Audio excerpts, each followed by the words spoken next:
r/AskReddit. What's the most high risk, low reward thing you've ever done? Taking a year in a program I wasn't interested in to try and get a girl, who turned me down instantly. Edit. I wasn't horny, I was lonely, and we were good friends prior. Not so much afterwards as shit got awkward. It was also my second year, so I did get a useless degree I never claimed for my trouble. Social science. Balanced on the top rung of a 6-meter ladder to change a light bulb at work. Edit. Thanks for the upvotes. Yeesh. I've done that too. The downspout on my eave troughs came off. We were living in those skinny condos at the time. Ground level garage. Living room 2nd floor. Bedrooms 3rd floor. So the eave troughs were probably 35 plus feet up. I borrowed my father-in-law's extension ladder. It was probably 10 feet short. I put it basically vertical against the house, instead of having the bottom further back. Stood on the top rung on my tippy toes and just barely got the downspout back on. So dumb. I stole every wheel off the chairs in my high school's computer lab as a joke during a 20-minute break. I still have one of them. Probably could have gotten expelled just for a slightly funny joke and a useless chair wheel. I did the same thing except it was the mouse balls from the computer lab. So dumb. I skipped class after a standardized test. Literally the afternoon teachers were showing movies and doing nothing, and I decided it was smart to get in school suspension to sit behind a warehouse and nap with my dumbest friend. My senior year, I figured out that I was legally an adult, so I could literally just leave whenever I wanted. I was an F&D student, but when I started cutting class early, my grades went to B's and C's because I had time to settle in at home, get an early start on my homework, and still had enough time and energy to play games with my friends on Xbox Live. My hippie teacher I had a few years earlier once said, and he could have gotten fired for this, "Give yourself a break. Get your grades up and skip class every once in a while as a way to treat yourself." Paraphrase. It worked, but I don't think he meant to do it once a week. Whilst building a house, the 2nd floor had an I-beam that extended out into nowhere that needed to be painted with rust protection paint. The floor had not been installed yet and the joists were still going in. To save time, I shimmied out to the end of the beam and started painting. Every breath of wind made the whole thing sway. Just my movements made it wiggle a fair bit. Nearly took a 6-meter swan dive to a concrete floor about 12 times. I could have painted it after the floor was in, but that would mean laying down drop sheets and lots of messing around. It should have waited. Was a totally stupid thing to do. Stupid? Maybe. But I've seen a lot of painters do a lot of stupid stuff like that, me included, so I think you were just playing the part. I used to dive in ponds at golf courses to collect the lost balls and clean sort them to sell back to the courses. It's unbelievable just how many snakes, alligators, and leeches live in those things. I made less than minimum wage, around 6-ish at the time, and had countless close calls with critters. However, the most dangerous creatures on golf courses are old people. They do not give a duck if you're working. They will absolutely send balls of hard plastic hurtling at your head at 50 miles per hour without a second thought, then get pissed when their ball hit your tank or cart and split open. Then demand you hand over some of your recovered balls in compensation.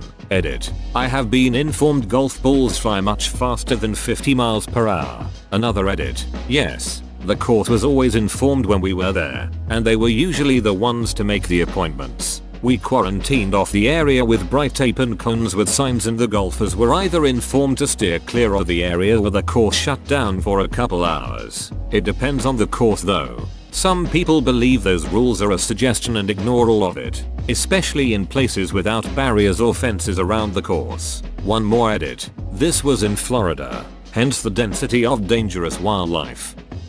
My friends and I used to target and steal those signs that said if you are caught stealing you will be prosecuted. Many illegal things were done and many hundreds of thousands of dollars of stuff was ignored to steal increasingly difficult to obtain paper signs. I absolutely love when someone steals something worth nothing while ignoring something valuable just for the sake stealing it. IDKY. Going way beyond the speed limit when I first started driving. When I think of the car stuff we tried when young, man, I shouldn't be alive. Mixing water with petrol to see if it works. When I was about 7, There was some kind of meeting we had at school where the school counselor was asking a large group of us if there was anything we were sad or mad about. I think it was basically meant as an introduction to the concept of a counselor. I was sad that my great grandmother had recently died, and I mentioned it. The counselor told me that it was okay to be sad, that there's a grieving process, etc. Semicolon, you know, the regular advice for that sort of thing.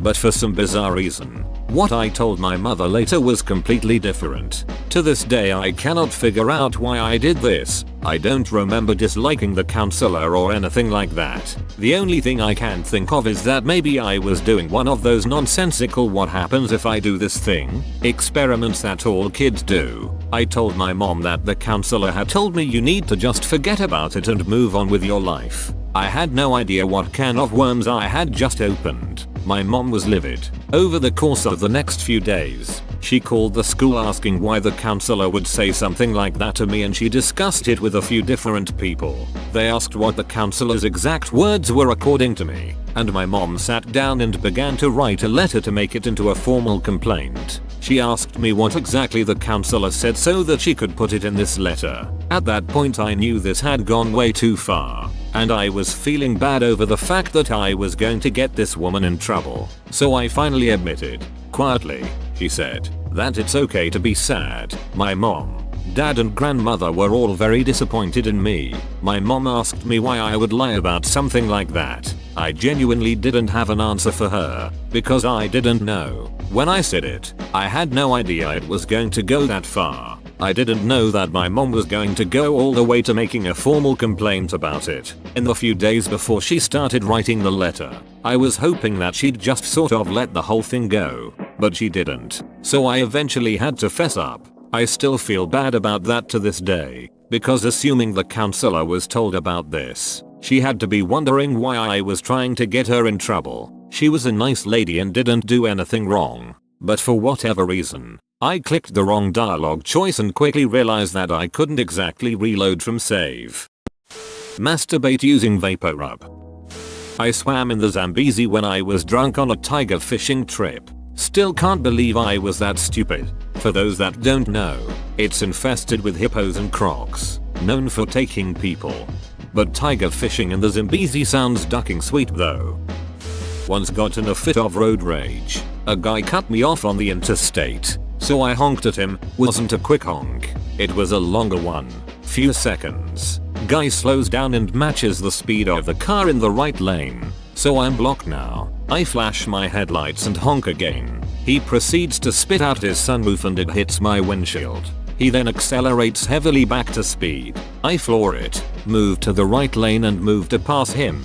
He floors it. Now we're both going faster. Definitely got over 85 miles per hour. Limit was 65 if I recall correctly. Coming up quickly on a delivery truck in the right lane. He's still in the left. I'm in the right. I punched it harder. I just barely get in ahead of him, then cut him off. Maybe 50 feet before the delivery truck. I slow down and match the speed of the delivery truck. Wait for probably a minute at that speed limit. Then pass the delivery truck and move right. He had been tailgating me and half driving on the shoulder. Guy floors and flies past. I return to going 5 over the speed limit. Lots of risk, zero reward. I was a complete idiot and there was nothing to gain. Saved no time and endangered at least 3 lives, if not more. Mine, other guy, and delivery truck. Cocaine. Almost called 911. Again. I got some cocaine with fentanyl in it about a year ago. Thankfully the guy I was with at the time knew CPR. Got me breathing again. Drove me to the ER and called my work saying that I wouldn't be there the next day for an obscure, non-drug related reason. Told this story before but it's been a while. My friends and I used to break into expensive looking houses and use their showers. This was in the late 90s when ridiculous showers were in vogue and we wanted to know if they were actually any good. For the most part they were not. We never stole anything well, except water. We brought our own towels and toiletries. We were very careful about who we hit and made sure they had set schedules and no children or pets. The reward was a shitty shower. We risked jail time. Decided to see how fast I could get up to on a nearby neighborhood road. Driving my mother's car no less. got up to 80 miles per hour in around 6 seconds I think, and by the time I realized I should be slowing down the tires were screeching as I tried to stay on the road. It was a mostly straight neighborhood road, 35 mph, that curved near the end leading to a 4-way stop. I got up to 80 right where the road began to curve, and as I was turning I was going so fast that I went over into the other lane, just a foot or two from going up over the curb.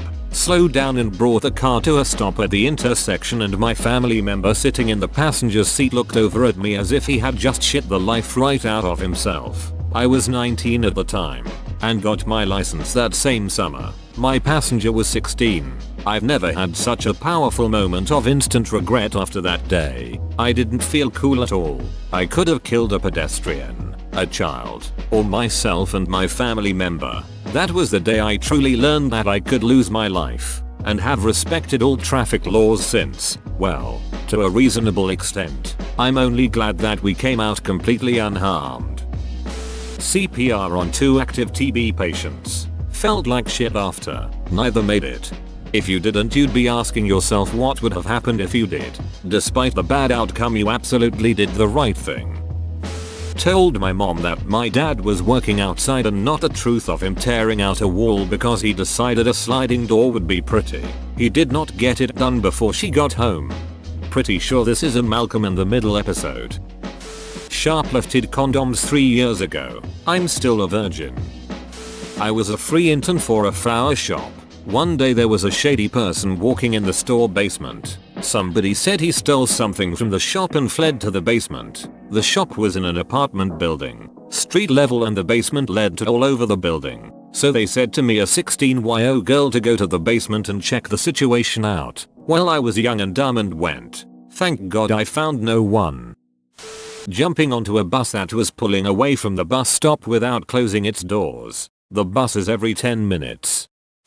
I was working as a chef in a gourmet bar/restaurant, and I'd become somewhat of a teacher's pet in the form of my manager's favorite employee because I was never late. Covered shifts etc. Not for his sake. I wanted more money. New guy started and he was just awful. Only got 2 weeks into the job before almost being sacked, but I wanted to teach him the ways. Anyway, one day he carelessly left a cloth on an open flame during prep in the morning of Valentine's Day, our biggest revenue generator, and a fire ravaged through about 1/4 of the kitchen, including the stock, the microwaves, the cooker and the veg prep area. And for some stupid ducking reason I said it was my fault when the manager was on the warpath, thinking the new guy would be saved and I'd just take a humongous bollocking for being stupid and all would be fine eventually. Nope. I got sacked. He threw me out. To this day I will never ever understand why I put my neck into that guillotine of fire. Whoa. You made it to the end? You're a ducking beast. I'll cut you a deal. Smash like and subscribe for more curated content, bruh. It's free and that's a great price.